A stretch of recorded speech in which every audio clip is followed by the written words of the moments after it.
বিয়ে এখনো করেন নাই, বিদেশে থেকে 14-15 বছর হয়েছে, তারা অবশ্যই দেশে আসবেন, বিয়েটা করবেন। আসসালামু আলাইকুম রহমতুল্লাহ। আসসালামু আলাইকুম রহমতুল্লাহ। বিদেশ থেকে বাড়িতে আসছে 9 দিন হয়ে গেছে। প্রবাসী জীবন আর দেশের জীবন কতটুকু মানে পরিবর্তন। খেতা গায়ে দিয়ে ঘুমাই আর বিদেশে কম্বল গায়ে দিয়ে ঘুমাই। কারণ একটাই পরিবর্তন এতটুকুই, কিন্তু এখানে একটা পরিবর্তনটা কি জানেন, পরিবারের মানুষ, ঘরের বউ, পরিবারের সবাই, আত্মীয় স্বজন সবাই আছে, কিন্তু একটা শান্তি কি জানেন, পরিবার সাথে থাকে সবসময়।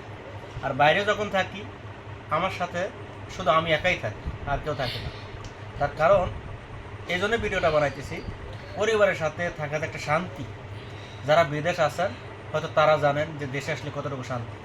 আজকে এই শান্তির কথাটা আপনাকে জানাইতেছি এই জন্যই, পরিবারকে অনেক ভালোবাসি, আমার বউটাকে অনেক ভালোবাসি, যত প্রবাসী আছে সবাই বউটাকে অবশ্যই ভালোবাসি। তার কারণ না হইলে প্রত্যেকটা পরিবারের প্রবাসীরা যার স্বামী থাকে বিদেশ তারা কিন্তু বিপদে পড়বে, বউরা কিন্তু ভালোবাসবে না। আর যারা